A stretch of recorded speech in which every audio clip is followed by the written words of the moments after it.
Fala galera, bom dia, boa tarde, boa noite. Aqui quem tá falando é o professor João Alves e nós vamos iniciar aqui, né, a nossa aula de teoria das estruturas, tá? Né? Nossa aula aí maravilhosa, né, de teoria das estruturas, ok? Muito bem. Vejam, uma das coisas importantes que nós iremos, né, obter, né, um dos grandes objetivos do curso, né, como já foi mencionado, é sabermos calcular o deslocamento em um determinado ponto ao longo de uma estrutura, né? E ou a inclinação da mesma. Tá legal? São duas palavras bem simples, mas vejam, né? Pra gente chegar nesses caras aqui não é tão trivial, né? Por isso que a gente vai trabalhar com toda essa parte de conceituação e também definições ao longo do tempo aqui. Bom, como vocês sabem, né? Uma das formas da gente trabalhar para encontrar o deslocamento, né? São os métodos de energia, tá certo? Onde um desses caras aqui, né, essencialmente é a conservação de energia, tá? Depois podemos, né, ter uma abordagem, né, com o princípio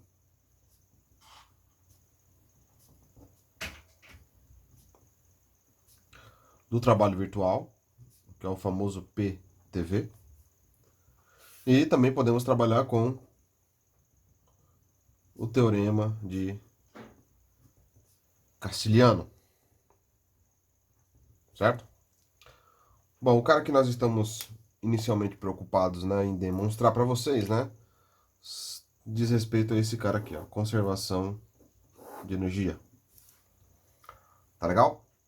Onde essencialmente, né, o que nós temos que validar, né, é o seguinte, que o trabalho externo ele vai ser igual ao trabalho interno. Essa é a equação fundamental, né, da lei de conservação de energia, onde lembrando que a parte de trabalho aqui, né, lembra, por uma definição clássica que nós podemos dar em relação ao trabalho, né, é que o dE pode ser uma integral que vai de 0 até x, né, ou seja, uma trajetória estabelecida, f de x. Tá certo? Ou seja, você faz um processo de integração, você vai ter aqui, né, um trabalho sendo exercido. Lembrando que, né, a unidade de medida isso aqui é Newton vezes metro, ou seja, na realidade é Joule, né, ou Joule, né, enfim. Tá legal? Muito bem. Lembrando o seguinte, que nesse caso, tá, é uma hipótese simplificadora que nós estamos trabalhando e que nós estamos abordando é que, então, olha só, hipótese ou hipóteses, né? Simplificadoras.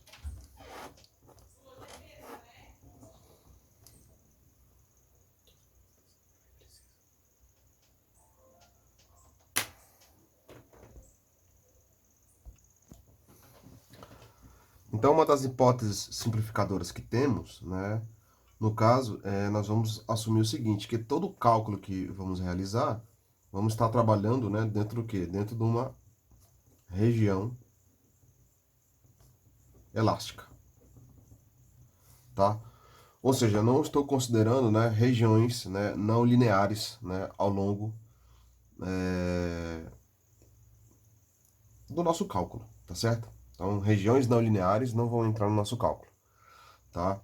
Isso, de uma certa forma, limita, né, o nosso cálculo, né, trazendo para a gente calcular apenas um deslocamento por vez, tá bom? Então, no caso, isso é uma hipótese restritiva, mas também necessária, né, que a gente vai observar aí ao longo do tempo, tá? A gente sabe o seguinte, que mediante, né, um ensaio, por exemplo, né, um ensaio de tração, tá? que aí, de uma certa forma, você tem aqui, né, uma curva, né, de tensão versus, né, deformação. Se você pegar um parafuso, né, com, obviamente respeitando as normas da BNT em relação a tamanho, né, enfim, você pega um aço especificado, quando você coloca, né, esse corpo de prova, né, e começa a realizar numa máquina e começa a realizar um tipo de ensaio, você, né, vai obter uma curva muito semelhante a essa daqui, ó, né? E lembrando que no nosso caso, né, especificamente, nós estamos preocupados em trabalhar nessa região aqui, ó, tá? Ou seja, essa região que eu estou dizendo que é a nossa região elástica. Ou seja, onde a tensão ela vai ser proporcional à deformação, tá? Observando esse gráfico, né, e lembrando do conceito, né, de quando você aplica uma força externa, né, e vai te gerar um deslocamento, tá? O que que vai acontecer aqui, ó? A gente pode ter um gráfico, né, nesse formato aqui, ó, onde você aplica, né, uma força externa e essa força externa ela vai gerar um deslocamento. Lembrando o seguinte, que se nós estamos trabalhando dentro de uma região elástica, né, então veja, a região elástica está relacionado com linearidade, né? Então eu simplesmente coloco essa reta aí, tá legal? E se eu, né, preencher esse cara aqui, né, e observar essa figura geométrica, o que que nós temos aqui? Essencialmente nós temos a área de um triângulo, tá certo? Meio de base vezes altura. Se a gente olhar para o gráfico proposto, então o que que nós temos na realidade? Então, eu posso dizer o seguinte, que o trabalho externo, né, esse ED externo, ele pode ser meio, né, de P vezes delta. Tá legal? Onde, né, esse delta vai ser o deslocamento da estrutura. E esse P é a carga estabelecida. Ou seja, que carga estabelecida é essa? É a carga externa, que ela é vinculada a algum ponto. Tá certo? Então, quando ela é vinculada a algum ponto, você coloca essa carga externa aí. E essa carga externa, ela reverbera por toda a estrutura. Mas, novamente, no nosso caso, nós iremos trabalhar com apenas um deslocamento por vez. Tá? Com isso, a gente consegue definir, né, o quê? Bom, vejam, né, novamente, trabalho externo é igual a trabalho interno.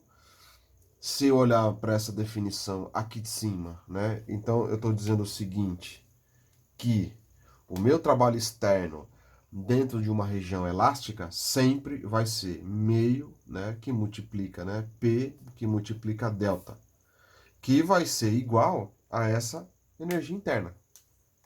Procede? É esse cara aqui, ó. Vejam, o objetivo nosso é exatamente vislumbrar, né, quem são esses caras aqui, ó. Quem que é esse UI aí, tá? São o que nós chamamos de cargas, né? As cargas internas, né? E dentro dessas cargas internas, o que que nós temos, né? Nós temos carga axial, nós temos cisalhamento transversal, nós temos, né, momento fletor, nós temos momento torsor. Todos esses caras aqui acontecem ao mesmo tempo na estrutura, dado uma força externa. Porém, né, o nosso objetivo é eu, no caso, né, especificar um cara por vez, mostrando um exemplo, né, de um cara por vez.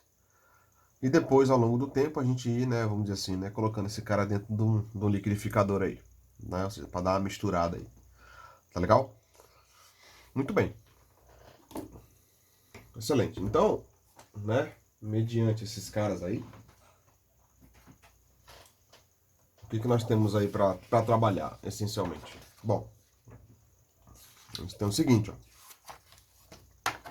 O primeiro cara que a gente pode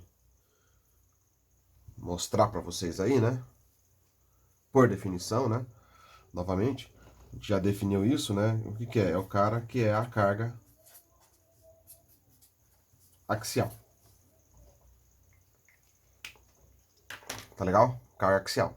Vejam, a carga axial, ela vem da onde, na realidade? Ela vem de uma origem que vem da tensão normal, né? Que a origem das cargas internas, ela vem da onde especificamente? Ela vem da tensão, como eu já mencionei para vocês, né? Só que aí nós sabemos a diferença que tem entre tensão normal e tensão de desalhamento, tá certo? E para poder gerar uma tensão, eu preciso de uma aplicação de uma força externa numa determinada área, né? E aí gera o conceito de tensão, tá? Então, nesse caso, a origem da carga axial, ela vem da tensão normal, tá? E a carga axial, essencialmente, em outras palavras, quando a gente está trabalhando com diagrama, né, de esforços internos solicitantes,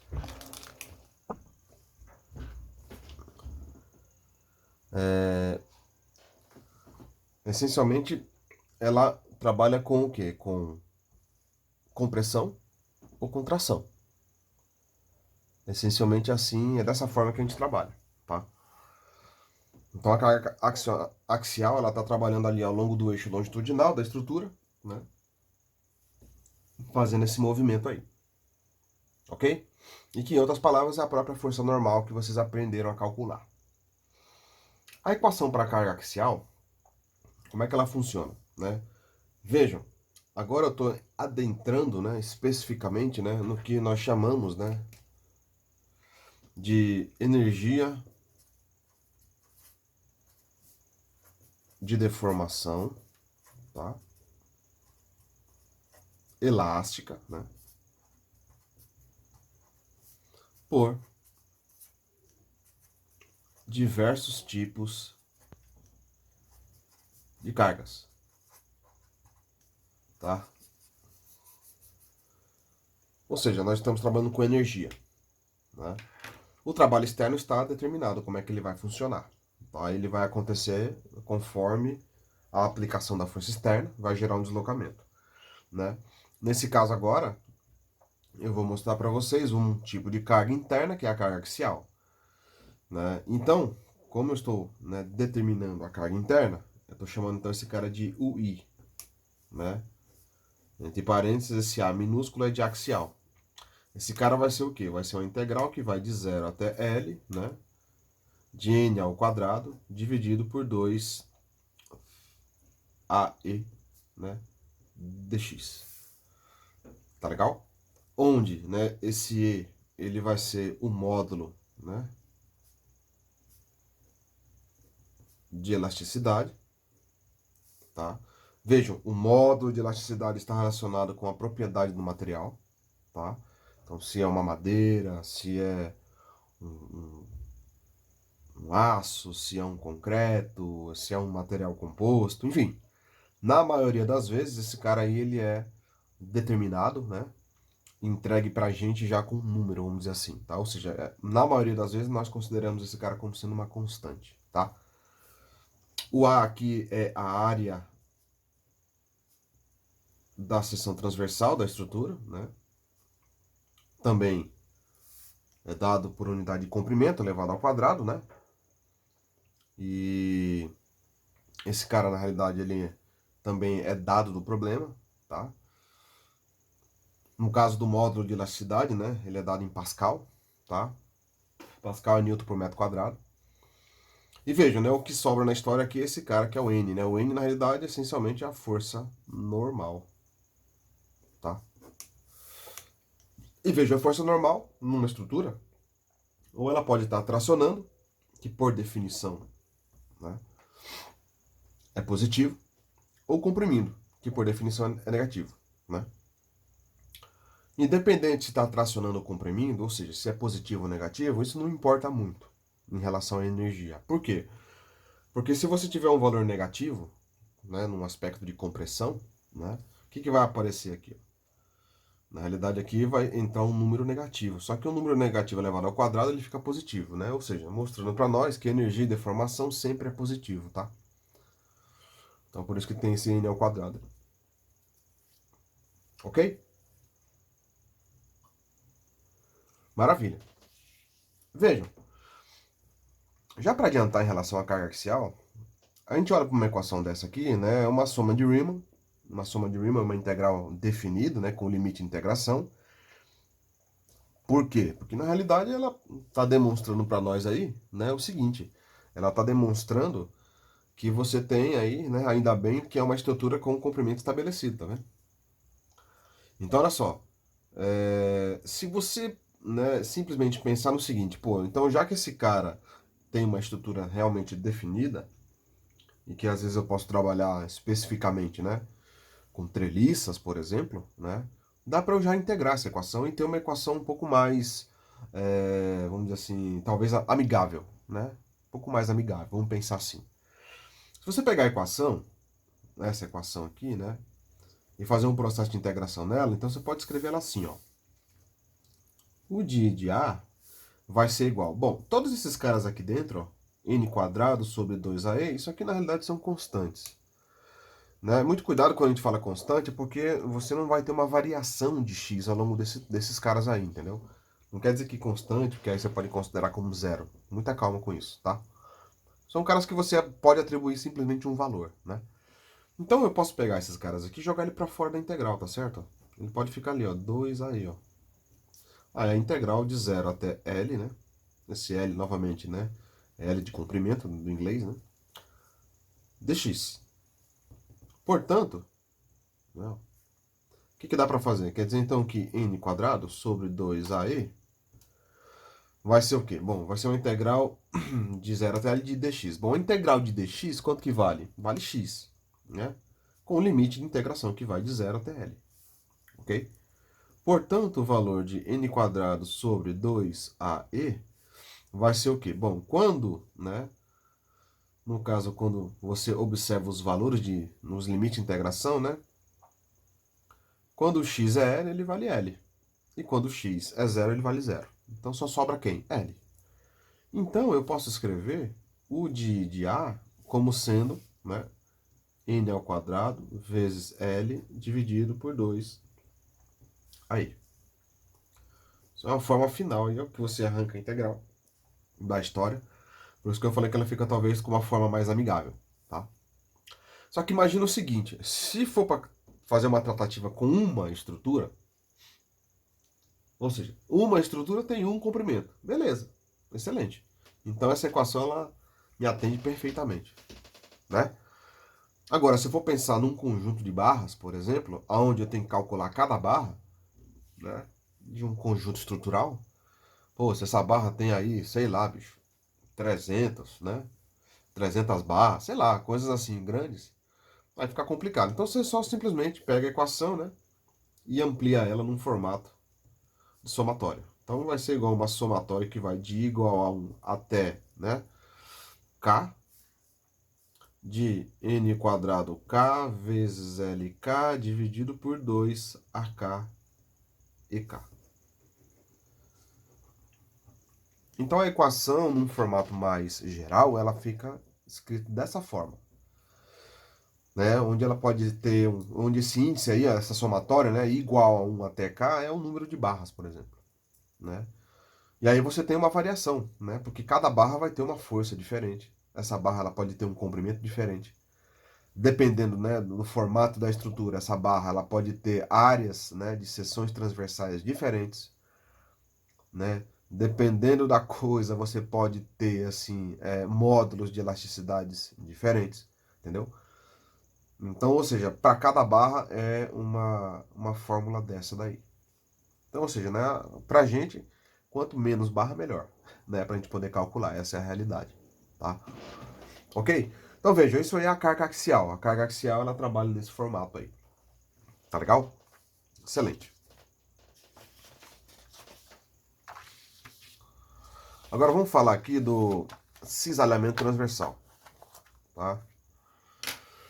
Então, carga axial passou na história. Agora vamos trabalhar aqui com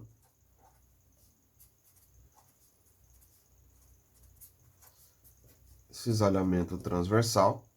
Ok?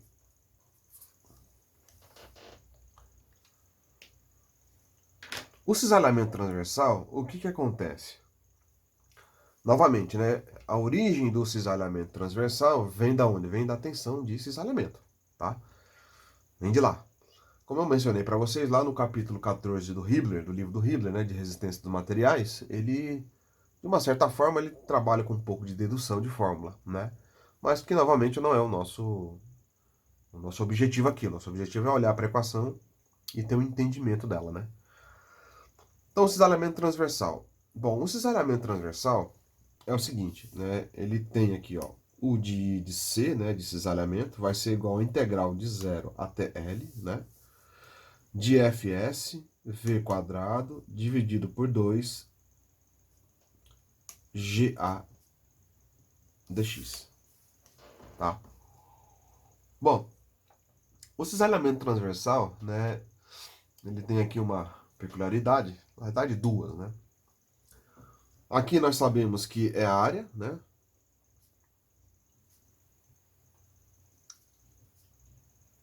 da seção transversal, ok? Esse cara aqui, ó, é o módulo de elasticidade. Só que esse aqui é um módulo de elasticidade G, tá? Aquele outro módulo de elasticidade da carga axial é representado pela letra E, tá certo? Esse cara aqui é o G. Por quê? Porque o formato do cálculo, né, mostra que a origem, né, do cisalhamento transversal vem da tensão de cisalhamento. Então, por isso que tem essa modificação. É um módulo de elasticidade, só que está relacionado com tensão de cisalhamento. Aparece um outro cara aqui, ó, que é esse FS aqui, ó.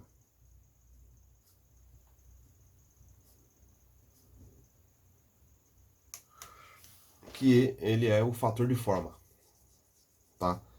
E no caso, esse fator de forma, o livro do Hibbeler, o que ele faz? Ele pega e investe lá pelo menos uma página e meia fazendo um processo de integração, né, com uma equação empírica, que é uma integral grande que tem lá.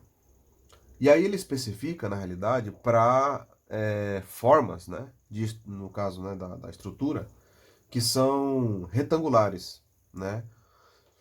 Porque a maioria das estruturas que o pessoal na engenharia está trabalhando, né? Eu falo maioria, né? São, a gente sabe que tem outras, mas a forma geométrica, né? É por retângulo, né? Retângulo, quadrado. Então, por exemplo, viga I, né? Viga L, uma cantoneira, viga em U, enfim, né? Esses caras têm, boa parte dessas coisas são coisas retangulares. Então, o fator de forma, ele fez um processo de integração para mostrar, através da tensão de cisalhamento, né? Que pode obter um valor para esse tipo de forma. Né? Vamos dizer assim, uma forma retangular, que também está englobando a parte, né, quadrática. E ele está dizendo lá o seguinte, que depois que ele resolve toda a conta de bolo que ele faz lá, ele fala o seguinte, que olha, para, né, estruturas, né, que possuem uma área de secção transversal retangulares, ou quadradas, né, a pessoa, né, o cidadão, a cidadã pode assumir o seguinte, que o valor é 6 sobre 5. Maravilhoso, excelente. É mais do que eu preciso. Tá? É 6 sobre 5. Ou seja, no final das contas, isso daqui, né, é um número que adimensional, tá? É uma constante. Mas que ela tem que estar inserida, tá? Dentro do contexto do cisalhamento transversal, tá? E finalmente, né, esse V aqui, ó, né, é a parte do cisalhamento transversal, né? E que a gente aprendeu lá como sendo o quê? Uma força cortante, lembra? É a própria força cortante, é o V de X, lembra? Essencialmente é isso, tá? Parte do cisalhamento transversal. Bom, outro cara que tem aqui. Outro cara que nós temos, né, é o momento fletor.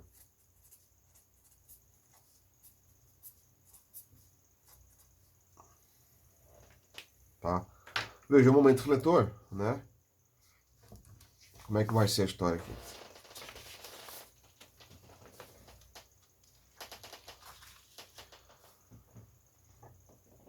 Vai ser o de F, de flexão, vai ser uma integral de 0 até L, m quadrado dividido por 2EI, né, dx.